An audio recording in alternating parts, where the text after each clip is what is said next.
안녕하십니까. 교과서 읽어주는 남자 김영선입니다. 우리 오랜만에 동영상으로 만나게 되었습니다. 오늘 우리 역사 수업 23번째 시간이고요. 단원 제목부터 읽고 시작할게요. 3대단원 지역세계의 교류와 변화 1. 중단원 몽골 제국과 문화 교류 1. 소단원 북방민족과 송이 성장하다 두 번째 시간입니다. 교과서는 여러분들 꼭 펴주셔야 되는데 102에서 103페이지 펴주시고요. 주제 및 학습 목표 하나씩 읽어보겠습니다. 자, 송나라의 경제발전 모습을 파악한다. 두 번째, 송나라의 사회와 문화를 이해한다. 자, 오늘 키워드 송나라입니다. 송나라인데 경제, 사회, 문화 이 세 가지 키워드로 잡아서 우리 보도록 할 거고요. 지난번에도 말씀드렸어요. 오늘 송나라가 어떻게 발전했는지 그 모습 자세하게 보겠다고 했습니다. 자, 먼저는 송나라의 경제 발전 모습을 볼 건데요. 자, 여러분들 지금 이 프린트가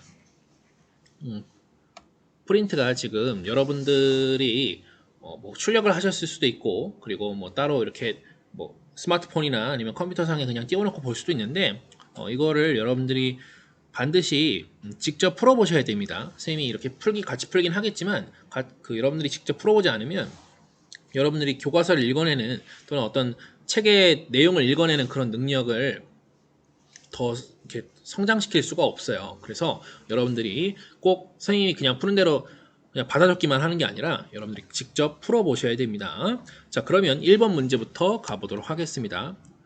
자, 지금 사실 먼저 풀어보고 오는 게 더 좋을 수도 있어요. 책을 보고, 이 학습지를 보고, 같이 학습지에 먼저 풀어보는 게 좋을 수도 있습니다. 자, 그러면 가보도록 할게요. 자, 첫 번째 문제입니다. 이것이 송나라의 농사다. S농업이라고 붙여봤는데, 여기 S는 송나라예요. 알겠죠? 여기 나오는 S는 모두 송나라입니다. 자, 송나라의 농업은 여기 어떤 표현이 나올 거냐면 강남지방이라는 표현이 나올 거예요. 강남지방에서 새로운 농지 개간 방법이 개발되었다라고 나올 건데, 이 강남이라는 것은 그 중국에서 그 남부 지역을 말하는 거예요. 특히 이게 창장강 이남 지역을 이제 강남이라고 부르게 되는데, 사실 이 송나라가 나중에 좀 밀려나잖아요. 송나라가 그 금나라 때문에 금나라의 공격으로 인해서 좀 남쪽으로 밀려나게 되는데, 그 남송 이후에 강남 지방으로 이제 한족들이 많이 밀려나게 되면서 거기서 이제 농업 개발이 많이 일어나게 됐다. 이런 설명입니다. 자, 그래서 거기서 새로운 농지 개간 방법이 개발되었다. 그러면서 책에는 경지 면적이 많이 늘어났다라고 할 겁니다. 경지는 농사를 짓는 땅을 경지라고 부르는 거예요. 그리고 밑에는 재배 기간이 짧은 벼가 도입됐다. 벼는 쌀이죠. 자, 재배 기간이 짧으니까 같은 기간에 더 많은 벼를 또는 쌀을 재배할 수 있었겠죠. 그리고 이어서 모내기법.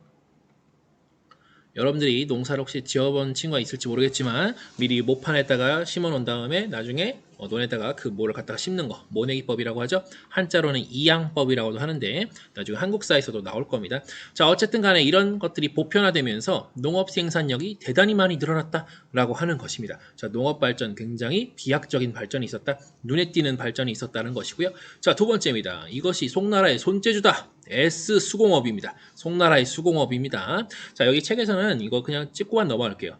이전에 우리 신학로 개청 얘기할 때도 얘기했었는데 중국에 이게 유명해요. 도자기가 유명하고요. 뭐 비단, 그리고 마시는 차, 그리고 또 하나 얘기할 게 바로 제철입니다. 제철. 철을 만드는 기술이죠. 제철, 철 제조하는 거예요. 그런 기술도 굉장히 뛰어났다고 합니다. 자, 세 번째 넘어갑니다. 자, 이것이 송나라의 상업이다. 송나라 상업입니다. S 상업인데, 자, 여기 문제 1번과 2번에서처럼, 자, 뭐가 발전해요? 그렇죠. 농업 발전했고요. 수공업도 발전했죠. 자, 이 두 가지가 발전하다 보니까 각지에 도시가 생기고요. 또 거기에 이어서 도시에는 시장이 생기는 거죠. 시장이 생기는 거예요. 그리고 여기서 뭐가 대량 유통되냐? 찾으셨죠? 자, 동전이 대량으로 유통되고요. 그리고 여기에는 교자라고 하는 지폐가 출현합니다. 우리 지폐 알죠? 지폐. 돈인데 종이 돈 말하는 거예요. 동전은 그 동으로 만든 거고 지폐는 그 종이로 만든 거죠. 자, 이런 것들이 출현하면서 이런 것들 뭐라고 하냐? 우리는 화폐라고 부르죠. 그래서 화폐로 경제가 굴러간다 그래서 화폐 경제라고 합니다. 그런 것들이 아주 큰 성장을 이루었다라고 우리가 보았습니다. 자, 그러면 자, 넘어갈게요. 이것이 송나라 무역이다. 자, S 해상무역, 송나라 해상무역인데 자, 보겠습니다. 자, 다시 한번 되짚습니다. 1, 2, 3 위에서 말한 거죠. 1, 2, 3 여기 문제 나온 거예요. 토대로. 자, 즉 농업 발전, 수공업 발전, 상업 발전을 토대로 해상 무역에까지 발전이 미쳤다라고 하는 것이고요. 또 뭐 어떤 것들이 있었냐면 조선술, 배 만드는 기술, 그리고 항해술, 배 타고 나가야겠죠. 만든 배를 타고 나가는 거예요. 그런 것들이 발전하면서 중국의 상인들이 해상으로, 즉 바다로 진출합니다. 그래서 다른 곳들로 막 가는 거예요. 그래서 뭐를 타요? 뭐를 탑니까? 배를 타요. 어떤 배라고 나와 있어요? 정크선이라 나와 있습니다. 정크선. 정크선이라 나와 있습니다. 정크선 타고 그리고 방향을 알아야겠죠? 나침반을 이용해서 고려, 일본, 여긴 가깝겠죠. 이런 데뿐만 아니라 인도양해까지 나가게 됐다는 겁니다. 굉장히 먼 곳까지도 항해할 수 있게 됐다는 거예요. 자, 그리고 이렇게 해상무역이 활발해지니까 5번이에요. 해상교역이 같은 말이에요. 해상무역 또는 해상교역 같은 말입니다. 해상교역이 활발해지니까 송나라의 정부에 대응이 있었어요. 근데 여기서 말하는 대응은 뭐냐면 보통 이게 나라에서 어떤 돈이 잘 벌리는 이런 사업이나 이런 것들이 보이면 당연히 거기에 세금을 물리게 됩니다. 왜냐면 나라가 보호해주는 만큼 그 사업을 할 수 있는 거니까요. 그래서 여기 주요 항구에 뭔가를 설치하는데 그렇죠. 여기 시박사를 설치하게 됩니다. 시박사는 뭐 하는 곳이냐? 선생님이 써놨죠? 자, 세금이나 무역 업무를 전담하는 관청입니다. 자, 이걸 보면서 이 시박사가 세금을 걷기도 하고요. 그리고 더욱더 안전하게 거래할 수 있게 그렇게 공공의 역할을 했다고 볼 수가 있겠습니다. 자, 넘어가서 송나라의 사회와 문화 분야로 넘어가도록 하겠습니다. 자, 첫 번째, 이것이 송나라의 학문이다. S학문.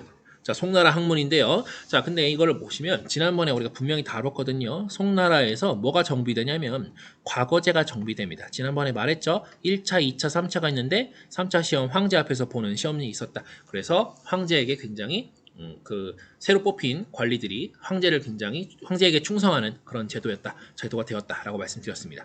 자, 과거제 공무원 시험인데 이게 정비되면서 자, 유교 또는 유학을 공부한 사람들이 굉장히 사회 지배층으로 막 등장하게 됩니다. 근데 이 유교 공부한 사람들을 뭐라고 부르냐면 여러분들 사대부라고 부를 거예요. 사대부들이라고 부를 겁니다. 자, 이런 사람들이 사회 지배층으로 등장하게 되고요. 그리고 이 S학문이라고 얘기하는데 옛날부터 내려온 그 유교의 스타일이 있어요. 그게 뭐냐면 훈고학이라는 거거든요. 우리 1학기 때 배웠어요. 이 훈고학은 뭐 하는 거냐면 옛날에 그 유교 경전을 보고 그 글자가 정말 맞나? 이게 공자님이 말씀하신 게 정말 맞나? 이런 것들을 따지는 게 훈고학이었어요. 그 내용의 진위를 따지는 거죠. 근데 더 나아가서 여기 이제 송나라 시대는 어떤 것까지 나가게 되냐면 그 내용을 이제 진위는 그만 따지고 인간과 우주 만물의 본질을 탐구하자라고 얘기합니다. 뭔가 말이 어려운데 아무튼 이런 식으로 해서 나온 게 바로 성리학입니다. 우리 혹시 그 한국사에서 조선의 역사를 좀 깊이 공부해본 친구가 있다면 성리학이라는 단어를 들어봤을 텐데요. 그 성리학이 맞습니다. 자, 그래서 물어보는 겁니다. 성리학이 그래서 뭐야? 라고 7번에서 물어봅니다. 자, 남송이에요. 남송. 일단 송나라 아니고 남송이에요. 이미 쫓겨나고 난 이후에 카이펑 함락되고 난 이후입니다. 자, 남송에 주희가 만든 유학이에요.